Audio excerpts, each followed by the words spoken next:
Yəni ümumiyyətlə bu Rus işğallarla bağlı olaraq bu proses də baş tutmayacaq. Həmin o ittifaq yaradılmayacaq. Bəli, alınmır bu ittifaq. Amma sonrakı gedişatlarda axı istəmirdilər. Ümumiyyətlə Azərbaycan müstəqilliyini tanımaq istəmirdilər. Bəs sonra nə baş verdi ki, Azərbaycan müstəqilliyini tanımasına da qərar verəsi oldular onlar? Çünki Sovet Rusiyası Cənubi Qafqaza artıq daxil olurdu və daxil olduqlarından ehtiyat etdiyinə görə 1920-ci ilin yanvar ayında onları yəni de facto hüquqi olaraq tanıyırlar. Tək Azərbaycanı başqa hansı dövlətə tanıyırlar burada de facto olaraq? Gürcüstan. Bəli, Gürcüstanda tanınmış olacaq. Və bu dönəmlərdə, deməli, hətta Woodrow Wilsondan deyir, Azərbaycan nümayəndəliyi yeni bir danışıqlar da aparırlar ki, Azərbaycana dəstək olsunlar, hərbi cəhətdən, canlı silah-sursat, həm də canlı qüvvə cəhətdən dəstək olmuş olsunlar Rusiyaya qarşı. Bəs onlar dəstək olurlarmı? Xeyr, dəstək ola bilmədilər, alınmır. Amma konferansın Ali Şurası AXC və Gürcüstan Respublikalarının müdafiəsinin yardım məqsədi yalnız silah və hərbi sursat göndərmək haqqında qərar qəbul etmişdir. Və bunu isə Rusiya qəbul etmir. Ona görə də Ağqvardiyaçılarla olan mübarizələri tez bir zamanda yekunlaşdırmağa çalışırdı. Hətta Şimali Qafqazda Ağqvardiyaçılarla bolşeviklər arasında döyüş əməliyyatı olmuşdu. Nə zaman olur bu? Nəticəsi necə olur? Ağqvardiyaçılar Şimali Qafqaz arasında Şimali Qafqazda 1920-ci ildə olmuşdu. Ağqvardiyaçılarla bolşeviklər arasında 20-ci ilin fevralında. Fevralda qələbə qazandıqdan sonra artıq Bakı istiqamətində, Dağıstan istiqamətində idi onların mübarizə, Şimali Qafqazda idi. Artıq orada Ağqvardiyaçılar üzərində, Deniçin üzərində qələbə çaldıqdan sonra Bakı istiqamətində yürüşləri asanlaşmış olacaq. Çünki bunlarda həmin vaxtlarda Ağqvardiyaçılarla qırmızılar arasında, yəni bolşeviklər arasında vətəndaş müharibəsi gedirdi. Hələ 18-ci ildən başlamışdı bu vətəndaş müharibəsi, 20-ci ildə də davam edirdi. Elə o hərbi əməliyyatlar gedişatındaydı ki, burada da AXC-ni işğal etməyə çalışırdı. Və 20 fevralda, demək 20-ci fevralda Şimali Qafqazda döyüş əməliyyatları olur. Burada qalib gəldikdən sonra Bakı istiqamətinə düşmüş olurlar. Daha oradan sonra Bakıya yaxınlaşma nə var ki? Növbəti ultimatum göndərdikləri ultimatumda notada heç bir uğur qazanmır, Rusiya üçün uğurlu olmur, yəni AXC dəstək vermir və bir tərəfdən də digər dövlətlərin silah-sursat baxımından yardım göndərməsi bu Rusiyanı daha çox narazı salmış olacaq və əsaslı şəkildə hücum planları hazırlayacaq. Elə həmin vaxtda Azərbaycan Kommunist Partiyasını yaratmış olur. Əvvəlcə gizli bir formada, daha sonra isə açıq-aşkar bunu özlərinin yaratdığını bildirmiş olurlar və sonrakı nəticədə məlum məsələ AXC-nin süqutuna artıq bir addımlıq qalmışdı. Əvvəl istəyirlər ki, Bakını işğal etsinlər, daha sonra isə fikirlərini dəyişirlər və Bakını işğal etmək istiqamətində deyir, əvvəl qüvvə göndərirlər. Daha sonra fikirlərini dəyişirlər, bütün Azərbaycanı işğal etmək məqsədi ilə qüvvələrini genişləndirərək Bakı istiqamətinə göndərəcəklər. Nəticədə məlum məsələ. Ən sonunda kommunistlər də dedik, ultimatum verdi və kommunistlərin ultimatumu nəticəsində 27 apreldə son iclas və AXC təslim aktını imzalamış oldular burada. Tamam. Daha sonra Paris Sülh Konferansından sonra ümumiyyətlə AXC rəsmi müstəqillik tanıdıqdan sonra qabaqlar yazırdılar, hətta zəfər paradı belə keçirilmişdi, indi çıxardıblar bunu. Bəs bu Paris Sülh Konferansından sonra bir sıra dövlətlərdir ki, deyir, gəlirlər, Bakıda öz səfirliklərini açırlar. Hansı dövlətlərdir bunlar? Səfirliklərini açanlar bu Fransa, Böyük Britaniya, İtaliya, İsviçrə bunlar idi. Yox. Şimalda olur. Onda Belçika, İsviçrə, Hollandiya, Çexoslovakiya, Finlandiya və başqa dövlətlər idi. Çexiya, bəli. Belçika idi, Hollandiya idi, Finlandiya idi. Bu kimi dövlətlər vardı ki, onlar gəlirlər, öz səfirliklərini açmış olurlar. Daha sonra Leyla, Paris Sülh Konferansında AXC hökuməti sona qədər iştirak etdimi, yoxsa yox? Xeyr, sona qədər iştirak eləmədi. Sona qədər iştirak etmədi və bir müddətdən sonra isə artıq oradan fəaliyyətini dayandıracaq. Çünki zaten o istədiyinə çatmış oldu. İndi qabaq yazırdılar, aprel ayının birində fəaliyyətin dayandırılması qeyd olunurdu. İndi çıxardıblar bunu. Zaten istədiyinə nail oldu. Öz müstəqilliyini tanıdı. İndən sonra o istəyirdi ki, böyük dövlətlərlə daha geniş miqyaslı və sərbəst şəkildə əlaqələr saxlanmış olsun. Və böyük dövlətlər də deyilən, xüsusilə hansı dövlətlər də istəyirdilər ki, öz diplomatik nümayəndəliklərini açsınlar. Bu Fransa ilə Böyük Britaniya, İtaliya, İsviçrə, Almanya, Polşa, hətta Sovet Rusiyasının da var idi. Bəli, amma Sovet Rusiyasından ümumiyyətlə baş tutmur. Digər dövlətlərlə də isə artıq düzdür, əlaqələr məsələn Amerika idi, İngiltərə idi, bunlarla ticarət müqavilələri imzalanacaq. Məsələn, nə zaman imzalanır? İqtisadi cəhətdən. 1920-ci ilin əvvəllərində Bəli, İngiltərə və İtaliya arasında iqtisadi müqavilə. Aha, düzdür. 20-nin yanvarında demək olar ki, Amerika ilə İngiltərə arasında, İngiltərə ilə və Amerika ilə təbii ki, ayrı-ayrılıqda imzalanacaq. müqavilələr və daha sonra isə 20 fevralında isə İtaliya ilə həm hərbi müqavilə idi, həm də iqtisadi ticari bir müqavilə idi. Müqavilələr də imzalanmışdı. Daha sonra 21-ci ildə isə Rusiya ilə Böyük Britaniya arasında ticari bir müqavilə imzalanacaq. Bir il fərqlə, yəni bunda hər ehtimal nəzərdə saxlayaq. Bəli, belə bir əlaqələr qurulur, amma o diplomatik nümayəndəliklərin açılması məsələsi artıq AXC süqutu ilə əlaqədar olaraq tam da baş tutmayacaq, həyata keçməyəcək. Leyla, keçək biraz əvvəllərdən sual cavab eləyək səndən. Deməli, Borçalı döyüşü vardı. Neçənci ildə baş vermişdir döyüş? 1918-ci ilin iyun ayında. Hansı qüvvələr arasında nəticəsi? Borçalı döyüşləri belə ki, bu Almaniya və Osmanlı arasındaydı. Almaniya Osmanlı arasında, Alman-Gürcü qüvvələrlə Osmanlılar arasında baş vermiş. Nəticəsində Osmanlılar qalib gəlir. Bundan sonra isə Alman hökuməti Gürcüləri vadar eləyir. Nəyə? Gürcüləri vadar eləyir ki, belə ki, bu Seymin dağılması ilə bağlı məsələ idi. Yox, Seym əvvəl idi, Seym dağıldı. AXC hökumətini Tiflisdən çıxarsınlar. Bəli, bəli. Bəli, Tiflisdən çıxarsınlar və Tiflisdən də çıxarılmış oldu AXC hökuməti. Ondan sonra Gəncəyə gəlmiş olacaqlar. Bu Milli Şura, birinci hökumət Gəncədə fəaliyyət göstərib yoxsa yox? Milli Şura, milli hökumət Gəncədə xeyr. Niyə? Gəncəyə gəlirlər 16-sı. Fəaliyyət dayanır 17-sində.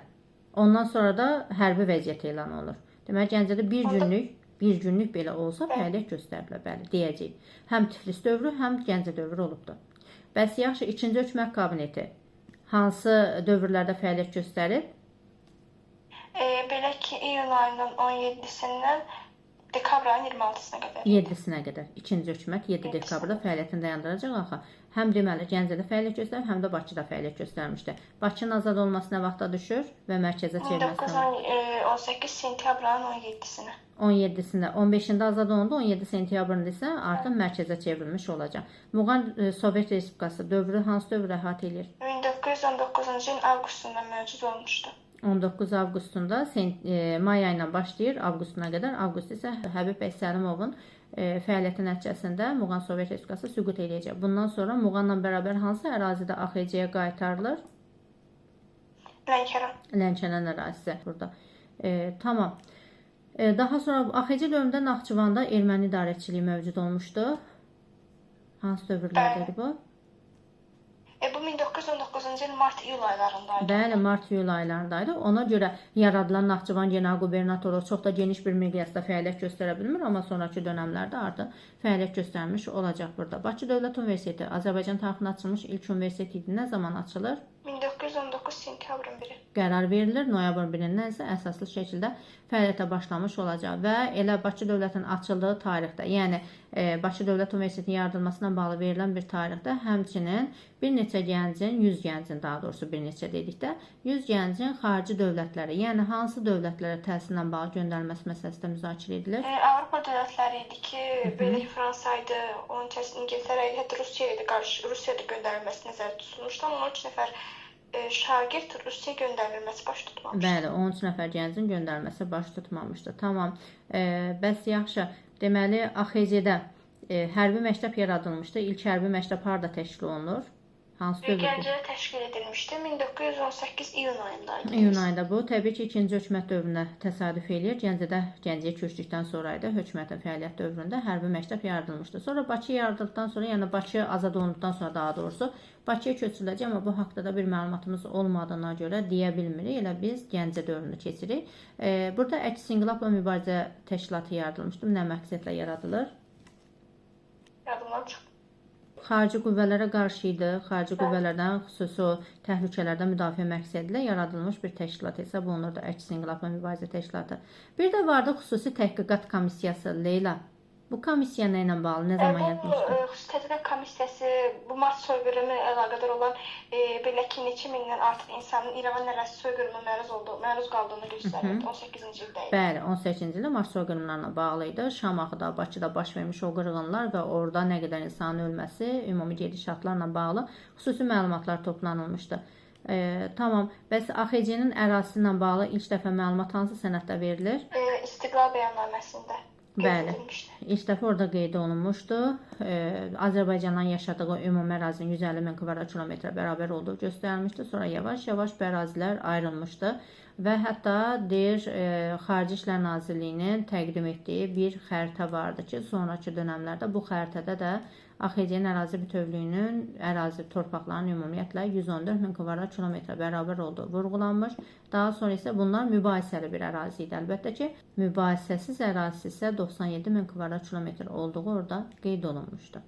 Ümumi ərazi baxımından 3 quberniya, 2 general qubernatorluqdan ibarət bir dövlət idi AXC dövləti. Tamam. Bəs yaxşı, vətəndaşlar haqqında qanun verilmişdi. Nə zaman verilmişdi bu qanun? 1919-cu ilin avqustunda. 19 avqustunda vətəndaşlar haqqında qanun. Bu qanuna görə də belə ki, 20 yaş milliyyətinin asılı olan AXC daxilində yaşayan bütün şəxslər AXC vətəndaşı qəbul edilir. Yəni onun himayəsini qəbul edən, verdiyi qanunları təsdiqləyən. Milliyyətindən, irqindən, cinsindən fərqi olmayaraq, yəni heç bir fərqi yox idi. AXC ərazisində yaşayırsa, AXC vətəndaşı, Azərbaycan vətəndaşı ola bilərdi. Bu haqda qərar verilmişdi. Deməli, Azərbaycanda təşkil olmuş ilk koalisiyalı hökumət hansı hökumət idi? İkinci hökumət kabineti. İkinci yoxsa üçüncü hökumət kabineti? Bəli, üçüncü hökumət kabineti. Bəs bu üçüncü hökumət kabinetinin rəsmi bir hökumət kimi tanıyan kim oldu? Thomson idi. Bəli, Thomson idi. Azərbaycan tarixinə ilk dəfə Xəzər dənizində hərbi donanmanın yaradılması nə vaxtda düşür? 1919-un ortalarında Böyük Britaniya tərk edərkən donanmanın böyük hissəsini bunlara verir. 19-cu ilin ortalarında da Xəzər hərbi donanması yaradılır. Xəzər hərbi donanması yaradılır. Bəs Xəzər dənizində ilk ticarət gəmiləri nə zaman təşkil edilmişdi? Bu belə ki, Salarilərin dövründə idi. Aha, Salarilər zamanında Mərzbabin deməli Məhəmməd tərəfindən təşkil edilmişdi. Düzdür, ümumiyyətlə ordu quruculuğuna dair 9 qanun verilmişdi və maddi cəhətdən isə dövlət büdcəsinin 1/3 hissəsinin ümumi bu ordu quruculuğuna sərf olunması barəsində də bir qərar verilmişdi. Qanunlardan biri də bu idi. Və orduya da hətta göstərilirdi ki, birinci növbədə imkanlı və ziyalı şəxslərin övladları daxil olmalıdır. Daha sonra digər təbəqənin övladları daxil edilməli idi. Heç bir fərarlik halı da qeydə alınmamalı idi. Bu məsələ də burada xüsusi olaraq vurğulanmışdı. Daha sonra bir də ermənilərlə Azərbaycan arasında ən çox mübahisəli ərazi hesab olunan bölgələr hansı bölgələr hesab olunurdu? Belə ki, İrəvan, Naxçıvan, Göyçək, Zəngəzur bu əraziləri idi daha çox. Bəli, Qarabağ hissəsi. Aha, İrəvan məsələsi mayın 29-da həll edildi və verildi ermənilərə. Zəngəzur müqavilə dedik, nə zaman imzalandı Zəngəzurla bağlı? Bu belə ki, 1921-ci ildə deyəsən imzalanmışdı, avqust. Hə, sən getdin Azərbaycan SSR dönəminə artıq. Bəli, 1919-cu il noyabrında bu Zəngəzurla bağlı məsələ idi. Hətta demişdilər ki, hər iki öz qoşunlarını çıxartmalıdır eyni anda, amma ermənilər verdikləri də sadiq qalmamışlar. Bəli. Əksinə, bəli, Tiflis sazişi idi. Əslində deyir, tam əksinə ermənilər əlavə qüvvə AXC çıxdıqdan sonra, qoşunlar çıxdıqdan sonra əlavə qüvvə belə daxil etmişdilər Zəngəzur ərazisinə. Bəli, o sən dediyinsə sonrakı dönəmdə olacaq. Azərbaycan SSR dönəmində əvvəlcə istəyirlər ki, deməli 1920-ci ildə danışıqlar gedir ümumiyyətlə və qərar təsdiqlənir ki, əvvəlcə Naxçıvan verilsin, bütöv bir formada Naxçıvan verilsin ermənilərə. Daha sonra bu qərar dəyişəcək, fikirdən daşınırlar nədənsə. Və ondan sonra Zəngəzuru iki hissəyə bölürlər. Yuxarı Zəngəzur, yəni qərb hissə veriləcək 1921-ci ilin yayında ermənilərə, aşağı hissə qalacaq Azərbaycanlarda Şərqi Zəngəzur və bugünkü gündə davam edir də bu proses. Qərbi Zəngəzur ermənilərdə, Şərqi Zəngəzur isə Azərbaycanın tərkib hissəsində qeyd olunur. Ondan da qabaq Şərur Dərəlyəz bölgəsi verilmişdi 1920-ci ilin yayında. Çünki ruslar həmin dönəmlərdə, bəli, avqustundaydı. Çünki ruslar həmin vaxtlarda Ermənistan, Gürcüstan və Azərbaycan respublikalarının hər üçünü istəyirdi ki, ümumilikdə o Cənubi Qafqaza, Qafqaziya ərazisini tabe etsin özünə. Sadəcə hamam suyu ilə özünə dost tuturdu da. Ermənistan və Gürcüstanı tabe etmək üçün onları biraz şirinləşdirirdi əvvəlcə və Azərbaycan torpaqları hesabına onlara müəyyən qədər ərazilər vermək siyasəti yeritmişdi ki, beləliklə yavaş-yavaş o dövlətləri özünə çəksin. Tamam. Bir sual da verim sənə, keçək növbəti yoldaşa. Deməli, Naxçıvan General Qubernatorluğunun tərkibində hansı ərazilər var idi, Leyla? Belə ki, ərazilər bu Naxçıvan, Ordubad, Şərur Dərəyəz və Vedibasar idi. Yəni Göyçə-Gölə tərəf əraziləri. Bəli, Göyçə-Gölə Vedibasar tərəfi. Göyçə. Aha, düzdür, həmin ərazilər də ora daxil edilmişdi və Naxçıvan ərazi bütövlüyü tanınmışdı. Keçən dəfə də vurğulamışdıq, Naxçıvandan sonra ermənilərin əli ilə Amerika istəyirdi ki, bir general qubernatorluq təşkil etsin. Sadəcə olaraq bunu da imkan verməmişlər. Türklər müdafiə etmişdi və imkan verməmişlər. Amerika istədiyinə çata bilməmişdi. Cavad bəy Şıxlinski var. Kim idi bu? Nə haqda məlumat verir? Cavad bəy Şıxlinski. Mən də gözləmirdim, heç belə sual verərəm. Hə, Arzu, mən də sən niyə takipçini tanıyır, O deyirdi axı ya başımızı verəcək, ya da ki verməyəcək, ya da ki Əsgəran söhbət. Bəli, Əsgəran məsələn, ya başımızı verəcəyik, ya da ki Əsgəranı qoruyub saxlamalıyıq. Əsgəran qalası müdafiəsi zamanı öz fikirlərini bildirmişdi. Əsgəran qalası müdafiəsi hansı dövrə düşürdü? 1920-ci ilin elə bir aprelin 2-də Əsgəran döyüşü olur. Martın Novruz bayramından sonra başlamışdı. Bəli, martın 22-sindən başlamışdı Əsgəran əməliyyatları. Orada ermənilər nəzarət altına almışdı o torpaqlar. Aprelin 2-sində isə artıq azad edilmiş olacaq. Bir dənə Əsgəranda çox belə güclü müqavimət göstərirlər. Bir dənə Əsgəranı tuta bilirlər. Qalan yerləri ona görə elə bir tuta bilmirlər. Bəli, Əsgəran əməliyyatını indi çıxardıblar. 92-ci ildə də uğurlu yay əməliyyatı olmuşdu Əbülfəz Elçibəyin zamanında. Onun dövründə də Əsgəran əməliyyatı və uğurlu əməliyyatı, Tərtər istiqamətində hərbi əməliyyatlar olmuşdu o dövrdə də. Yəni burada da var, o dövrdə də var. Uğurlu əməliyyatlardan idi. Bir də Əsgəran əməliyyatı 2023-cü ilin sentyabrın 19-dan 20-sinə keçən gecə, yəni antiterror əməliyyatı nəticəsində də orada da uğurlu bir əməliyyat olur, Əsgəran azad edilir.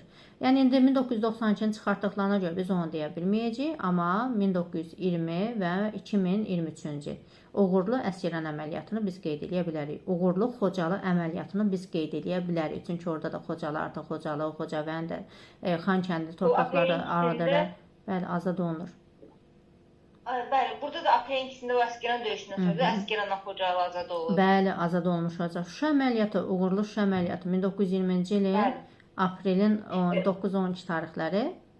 Bəli, onda da Keşiş kəndi azad olunur. Hansı ki, ermənilərin dayaq nöqtəsi idi Qarabağda. Burada da azad edilir və deməli 2020-ci ilin 8 noyabrı yenə də uğurlu Şuşa əməliyyatı olmuşdu və Şuşa azad edilmişdi. Ortaq xüsusiyyətlərdir, yəni test suallarında düşsə ortaq xüsusiyyət kimi biz bunları qeyd edə bilərik.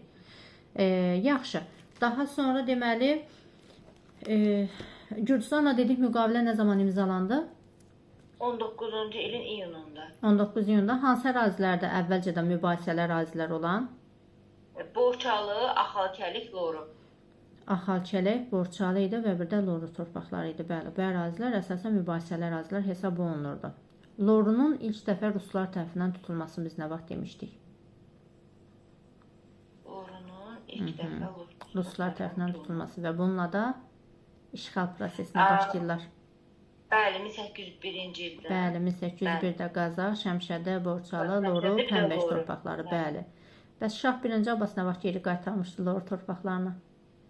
Osmanlılardan azad edir. Osmanlı 1605-7-də. Bəli, 1605-7 aralığındaydı ki, orada da Tiflis idi, Loru idi. Bu torpaqlar geri qaytarmışdı. Dağıstan, Şərqi Gürcüstan əraziləri.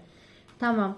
Bəs yaxşı, AXC dövründə əsas əlahiddə Azərbaycan ordusunun yaradılması nə vaxtda düşür?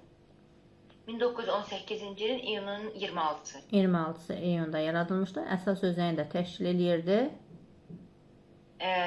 Bu Tatar süvari... Yox. Müsəlman korpusu deyək. Müsəlman korpusuydu. Bəli, müsəlman korpusu. Elə dolayı yolla desək, əslində Tatar süvari alayını da deyə bilərik. Çünki o da daxil olurdu. O müsəlman korpusuna daxil olurdu. Müsəlman korpusu da bura daxil olursa, onun hesabına yaradılırsa, biz dolayı yolla onu da qeyd edə bilərik. Ümumən götürdükdə. Yaxşı, dedik hansı dövlətlərdir ki, bu AXC hökuməti müstəqilliyi de facto tanındıqdan sonra artıq gəlib Bakıda yavaş-yavaş öz səfirliklərini açmağa başlamışdılar. Aha, o Finlandiya, İsveçrə, Çekiya, Hollandiya. Bəli. Aha, Belçika idi. Bəli. Bəli, Belçika idi. Bu kimi dövlətlər çalışırdılar ki, burada artıq öz nümayəndəliklərini yaratsınlar. Tamam, deməli, ingilislərin Azərbaycana daxil olması 2 dəfə daxil olurlar ingilislər Azərbaycana. Bir 18-ci ilin avqustun 4-də onda Densterveli'dir gələn. Mhm. Bir də 18-ci ilin noyabrında Thompson'dur. Düşmən kimi gəlib sonra dostcasına çıxacaq. Bəli. Və deməli Thompson hökuməti birinci gələn zaman Bakıda general qubernatorluq yaradılır. Bəli. Bəli. Və dedi Bakı ki, general qubernatorluq yaradır və bununla da AXC-nin daxili işlərinə qarışırdı. bəli, kobudcasına deyir AXC-nin daxili işlərinə müdaxilə etmək hüququ əldə etmişdi, amma Thompson hökumətinin Qarabağ məsələsinə dair bir köməkliyi də dəymişdi bizə. Bəli.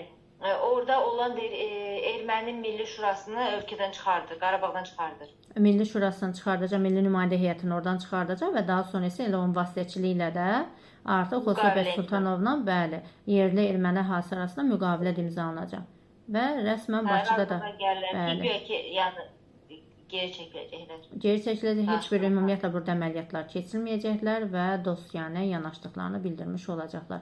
Qarabağda da ərazi bütövlüyü tam formada təmin edilmiş oldu. Bakıda ərazi bütövlüyünün təmin olması nə vaxtda düşmüşdü? 18 sentyabrın 15-i. Aha, bəs yaxşı, Dağlıq Respublikasının süqutu? Deyəcəm, 19-cu ilin yazında. Yazındaydı. Bu iyun tarixinə düşür. Dağlıq Respublikası süqut elədi və daha sonra deməli Paris Sülh Konfransında dedi ki, tam əsaslı şəkildə ora getməsi, Fransaya daxil olmaları nə vaxtda düşür? 19 mayında. 19 mayındaydı, bəli. Gedir, Woodrow Wilsonla görüşür. Çünki Woodrow Wilson 14 maddə prinsipi əsasında burada təşkil olunurdu. Həmin o konfrans təşkil edilmişdi. Ona görə orada görüş keçiriləcək. Memorandum neçənci ildə təqdim edirlər? Hansı tarixdə təqdim edirlər?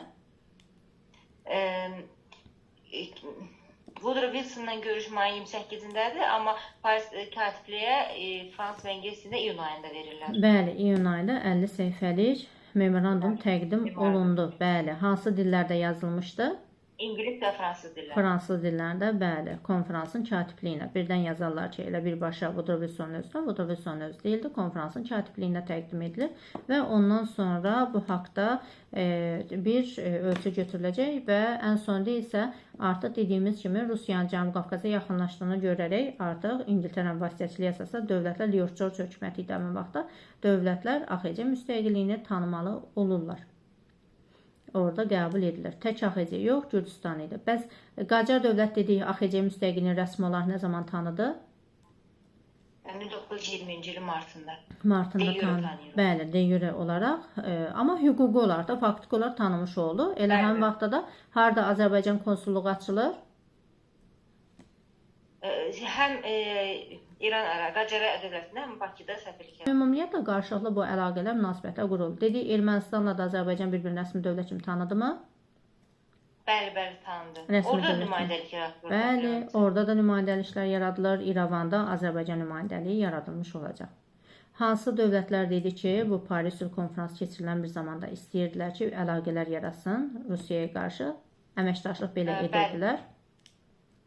Bu elə bir Şimali Qafqaz dövlətləri idi. Sonra Gürcüstan, Belarusiya, sonra Latviya, Estoniya. Kim idi?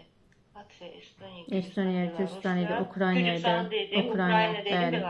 Belarusiya idi. Aha. Sadəcə olaraq bu Rus işğalı ilə bağlı olaraq, Qafqazdakı işğalçı proseslərlə bağlı olaraq baş tutmamışdı. Daha sonra deməli, İngilis qoşunları nə zaman Azərbaycan ərazisini tərk etmişdilər dedik? 19-cu ilin yayında. 19-un yayında tərk etdilər, amma gedər-getməz qüvvələrin düzdür, silah-sursatın çox hissəsini verdilər. Deməli, qeyd elədi ki, bəli, onlara deyildi. Sovet Rusiyasının mübarizə aparsınlar. Bəli, bolşeviklərlə. Aha, düzdür. Bir hissəsini də Azərbaycana verməklə Xəzərdə hərbi donanmanın yaradılmasına şərait yaradılmış oldu. Xəzər dənizində bir dənə də hərbi donanma deyəcək 1992-ci ildə. Bu da SSR əmlakının bölüşdürülməsinə dair 92 mayın 15-nə müqavilə imzalamışdı, Daşkənd müqaviləsi və buna hesab Azərbaycanda yenidən o Xəzər dənizində yeni bir hərbi donanma yaradılmışdı ortaq cəhətdə. Bəs Azərbaycan hökuməti Batum neft kəmərindən nə zaman istifadə hüququ almışdı? Bu 19-cu ilin avqustunda 89-cu maddəsinə görə Paris konfransı. Düzdür. Versal müqaviləsinin, Versal sisteminin 89-cu maddəsinə uyğun olaraq idi. Düzdür, Batum neft kəmərindən istifadə hüququ almışdı. Bəs yaxşı, həmin vaxtda hansı dövlətin nəzarəti altındaydı bu hüquq ki, sonra Azərbaycana veriləcək? 19 avqustunda İngiltərənin idi, bəli. Çünki 18-nin əvvəllərində iyun tarixindən etibarən Osmanlılar nəzarət altında idi. Sonra noyabrda Osmanlılar çıxan ingilislər gəlir, elə həmin vaxtdan etibarən ingilislərin nəzarət altına keçəcək. Daha sonra isə 19-cu ildə isə artıq deyirik ki, AXC hökuməti ingilislər ərazini tərk etdikdən sonra AXC hökumətinə veriləcəklər bu hüququ. Biraz qayıdaq əvvəllərə. Nə soruşum? Göyçay döyüşləri. Nə zaman baş vermişdi Göyçay döyüşləri? Göyçay döyüşləri iyunun sonu, iyulun əvvəllərində. 27 iyulun 1-nədir səhv 27 iyundan 1 iyula qədər davam etmişdi. Bəs yaxşı, burada nəticəsi necə olur? Hansı tərəf qalib gəlir? Burada əlbəttə ki, bu Qafqaz İslam Ordusu qalib gəlir. Aha, bəli. Deməli, Qafqaz İslam Ordusu burada ümumiyyətlə qalibiyyət əldə etmiş olacaqlar və ondan sonra isə deyirik ki, bəs bu Bakı Sovetinin, Bakı XKS-nin son iclası nə vaxt keçirildi? İyulun 31-də. 31 iyulda və bununla da artıq istefaya getmiş oldu. Son iclas keçirilməsi istefaya getdi. Ondan sonra Sentralkaspi diktatası nə vaxt yaradılmışdı? Avqustun 1-də. 1 avqustda təşkil olunmuşdu. Nə vaxt süqut eləyəcək? Sentyabrın 15-də